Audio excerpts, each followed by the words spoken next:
90 రోజుల కోర్సు పూర్తి చేస్తే చాలు 100% ప్లేస్మెంట్ సపోర్ట్ తో సాఫ్ట్వేర్ జాబ్ మీ సొంతం. వెంటనే కోడ్ జ్ఞాన్ డెస్టినేషన్ ని సంప్రదించండి. హలో నమస్తే, వెల్కమ్ టు సుమన్ టీవీ. ప్రస్తుతం మనతో పాటు motivational speaker and personality development coach Ram మెట్టు గారు ఉన్నారు. వీరితో ఈరోజు కొన్ని విషయాలు మనం డిస్కస్ చేద్దాం. హలో అండి రామ్ గారు, నమస్తే. సో ఒక రిలేషన్షిప్లో లవ్ కానీ రెస్పెక్ట్ ఇంకా ఆ కేర్ ఆ ఫీల్ అంతా కూడా లాంగ్ టర్మ్లో సస్టైన్ అవ్వి ఉండాలి అంటే మనకి ఆపోజిట్ పర్సన్ కాంట్రిబ్యూషన్ అనేది ఎంత ఉండాలని అంటారు? బోత్ జెండర్స్ అంటే బోత్ సైడ్స్ నుంచి కాంట్రిబ్యూషన్ నెసెసరీ అండి to hold a relationship. It's more like, you can only clap with two hands, right? Exactly. So efforts both sides నుంచి ఉండాలి. That is when relationships can sustain. అయితే ఒకటి మనం అర్థం చేసుకోవాల్సింది ఏంటంటే expectations are not the same. అంటే ఇప్పుడు ఒక రిలేషన్లో ఒక అబ్బాయికి ఒక అమ్మాయికి చూసుకుంటే ఎక్స్పెక్టేషన్స్ ఎప్పుడు కూడా సేమ్ ఉండవండి, రెస్పాన్సిబిలిటీస్ కూడా ఎప్పుడు సేమ్ ఉండవు. సో వీ షుడ్ అండర్స్టాండ్, అంటే ఒక అబ్బాయి ఏం ఎక్స్పెక్ట్ చేస్తుంటాడు యాజ్ ఎ హస్బెండ్ కానివ్వండి, యాజ్ ఎ పార్ట్నర్ కానివ్వండి, ఏం ఎక్స్పెక్ట్ చేస్తాడు, అలాగే ఒక అమ్మాయి నుంచి ఏం ఎక్స్పెక్ట్ చేస్తూ ఉంటాడు ఇన్ ఎ రిలేషన్షిప్. సో ఇవి క్లియర్లీ కనుక if people understand, most relationship sustain అవుతాయి. అయితే మోస్ట్ ఇంపార్టెంట్ ఎలిమెంట్ ఏంటంటే మెన్ ఆల్వేస్ ఎక్స్పెక్ట్ రెస్పెక్ట్ అనమాట. సో ఈ రెస్పెక్ట్ అనేది ఎక్స్పెక్ట్ చేస్తూ ఉంటారు ఫ్రమ్ ది అదర్ సైడ్. ఇది లేనప్పుడు మీరు ఎంత బాగా కేర్ తీసుకున్నా, ఎంత చూసుకున్నా రెస్పెక్ట్ ఇవ్వట్లేదు అని అంటే సమ్వేర్ ఆ డిస్కనెక్ట్ అనేది స్టార్ట్ అవుతూ ఉంటుంది అనమాట. సో మెన్ కి ఏంటంటే ఆ రెస్పెక్ట్ అనేది ఇంపార్టెంట్. అన్కండిషనల్ లవ్ ఉన్నా కానీ, అన్కండిషనల్ లవ్ ఉన్నా if you're not respecting, he's still not going to stick on. So అది ఆ రెస్పెక్ట్ అనేది చాలా ఇంపార్టెంట్.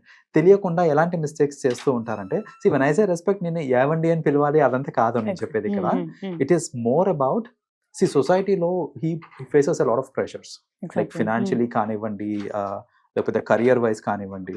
సో ఒక కంపెనీలో వర్క్ చేసేటప్పుడు వాళ్ళ కలీగ్స్ నుంచి లేకపోతే వాళ్ళ సుపీరియర్స్ నుంచి ఎంతో ప్రెషర్ వస్తూ ఉంటుంది. వాళ్ళు ఎంతో కొంత నెగటివ్ ఫీడ్బ్యాక్ ఇస్తూ ఉంటారు, ఏంటి నువ్వు ఇలా చేస్తావు, ఏంటి అలా చేస్తావు అనుకుంటే, whatever it is. Wife నుంచి సపోర్ట్ రావాలి. ఐ నో నీ క్యాలిబర్ ఏంటో నాకు తెలుసు, నీ పొటెన్షియల్ ఏంటో నాకు తెలుసు, యూ కెన్ డూ ఇట్. అలాగే ఫ్యామిలీ మెంబర్స్ అందరూ విమర్శించినప్పుడు for whatever reasons, wife కనుక సపోర్టివ్ గా ఉంది అని అంటే she has to stand. That is the biggest strength అండి.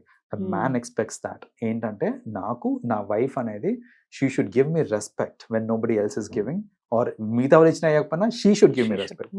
She should have faith in me that నేను చేయగలుగుతాను or whatever it is.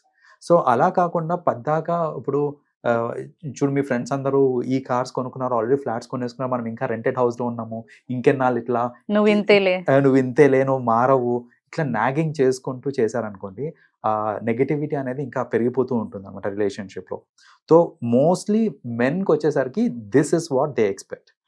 విమెన్కి వచ్చేసరికి ఏంటంటే they expect pampering, they expect love, care, ఇవన్నీ ఎక్స్పెక్ట్ చేస్తుంటారు అన్నమాట విమెన్ సైడ్ నుంచి.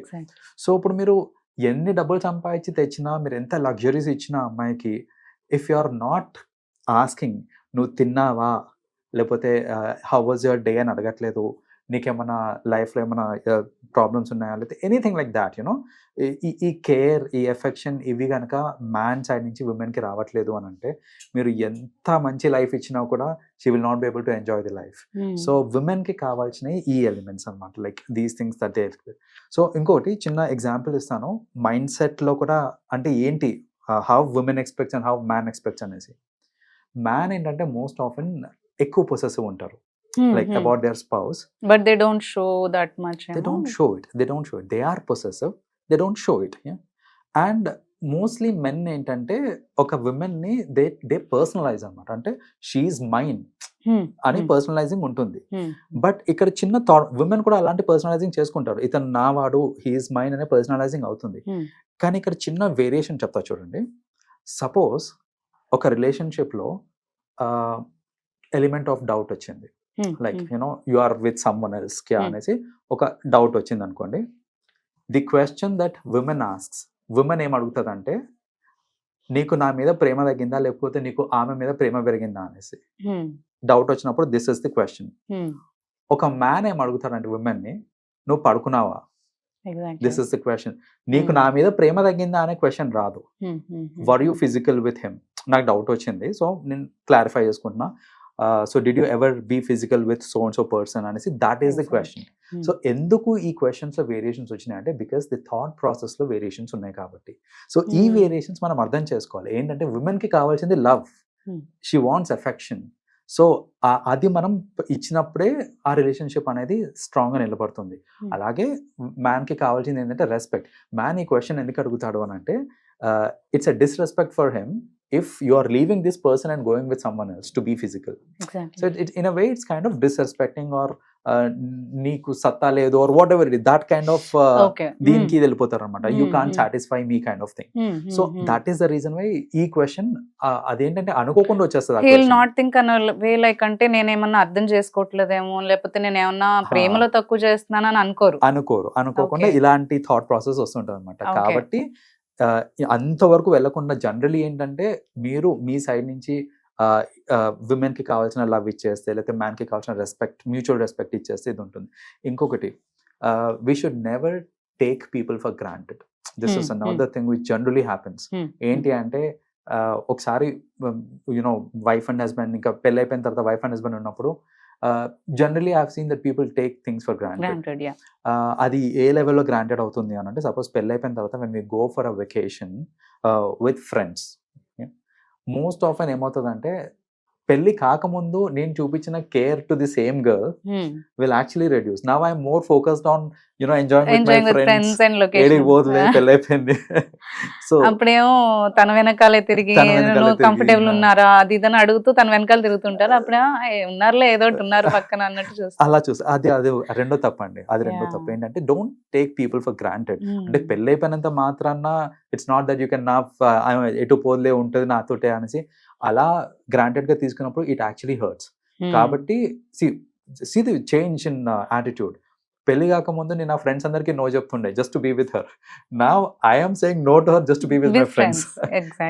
అలా ఆ ఫ్లిప్ అనేది అంత ఇదవకూడదు. ఎప్పుడైనా బ్యాలెన్స్డ్ గా ఉండాలి. Like you know friends are important, I understand. So friends కి ఎంత టైం ఇవ్వాలో అంత టైం ఫ్రెండ్స్ కి ఇచ్చి, స్పౌస్ కి ఇవ్వాల్సిన టైం స్పౌస్, ఫ్యామిలీకి ఇవ్వాల్సిన టైం ఫ్యామిలీకి, ఈ బ్యాలెన్స్డ్ వేలో వెళ్తే రిలేషన్స్ కరెక్ట్ గా ఉంటాయి.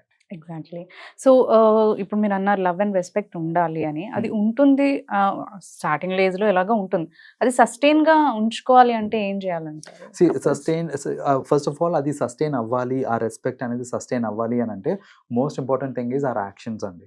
సో జనరల్ గా if you are changing your actions, like ఇప్పుడు నేను చెప్పినట్టే ఈ ప్రీ వెడ్డింగ్ కి పోస్ట్ వెడ్డింగ్ కి యాక్షన్స్ లో చేంజ్ వచ్చేసరికి ఆబ్వియస్లీ ఇవన్నీ కూడా చేంజ్ అయిపోతుంటాయి. రెస్పెక్ట్, లవ్ ఇవన్నీ కూడా చేంజ్ అవుతుంది.